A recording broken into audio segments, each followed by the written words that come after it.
So my sharing this evening is from that gospel reading that Alison just read to us.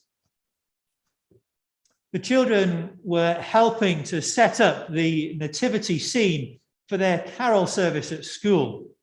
And their teacher, to show how important Jesus coming as a baby was, he placed a small spotlight, or one of the hall spotlights, to shine upon the manger. The idea being that at the moment in the service when the children were to sing Away in a Manger, all the hall lights would be switched off and this one single spotlight switched on. Well, the evening started well, and they got to the point where the boy who was the pupil who was looking after the controls switched all the lights off, and he did that. So far, so good. But then he got confused with all of the light switches, and so he switched the spotlight that was over the refreshments table at the back of the hall. There was silence in the hall, and if ever you've been a teacher or a parent, you will know. Teachers and parents held their breath, just longing that the little boy would realize what he'd done and switch on the right spotlight. The silence was there. But one of the little boys, who was a shepherd, shouted out, "Hey, Tommy, you've switched off Jesus." As we find ourselves today, again, standing on the threshold of Christmas, I wonder, as we look forward to tomorrow, I wonder, have we switched off Jesus? Have we moved the spotlight away from Christmas and instead towards family, presents, food, feet up, whatever it might be? I wonder. Even though we know Christmas is about Emmanuel, God's expression of love to us, his offer of salvation, it's so very easy for us, and I include myself, it's so very easy for us to move our spotlight onto something that's a little more tangible.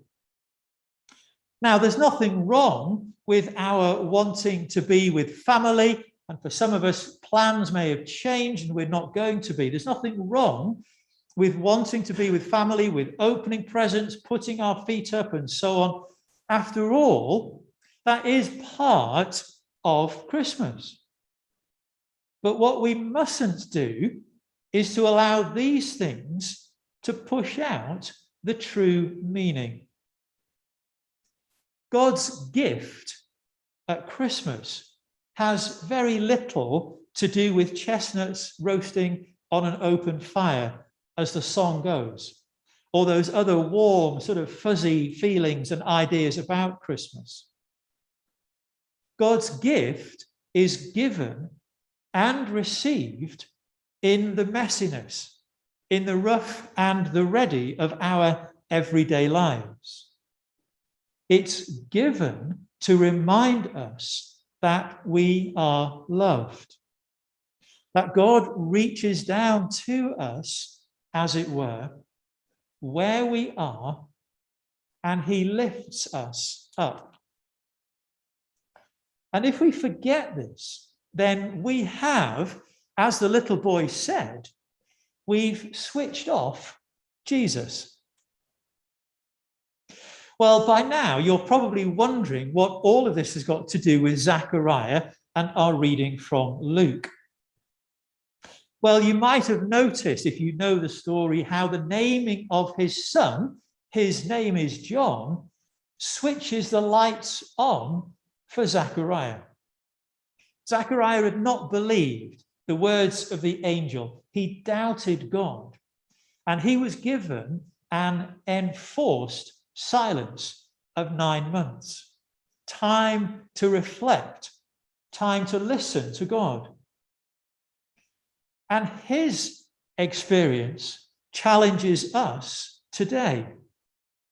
In the busyness of all of our Christmas, in the planning and then finding them scrapped and replanning and all the things that we thought we would do that maybe we're not doing, in all of that, have we made time to be still, to be silent, time to think and to reflect, to listen to God? As we see in Zechariah's song, we see something of his experience, something of this within his reflection.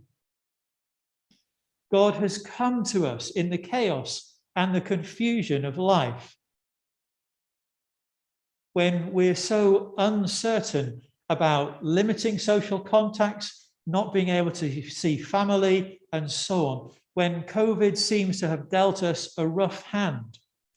When we feel we're living in darkness and under the shadow of death, God comes. Whatever our situation, whatever our circumstances, God comes.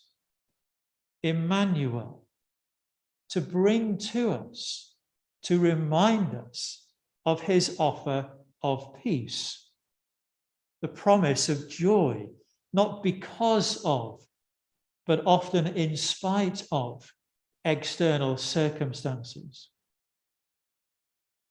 That cute image of the baby in the manger that we so often associate with Christmas is probably one of the most powerful paradoxes of all time.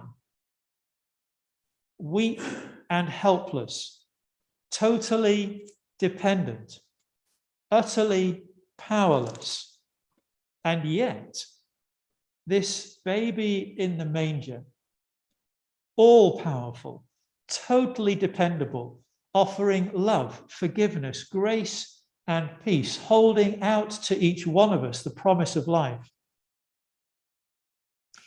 Back then, Zechariah had plenty of time to ponder this, a time that was imposed upon him. Today, we have a choice. We can choose to make time, to shine our spotlight upon those trimmings and family traditions. Or we can choose to look again and see mystery, miracle, paradox. And as we do, if we do, so we see again this gift, God's gift, says to each one of us what all gifts say. You are loved. Amen.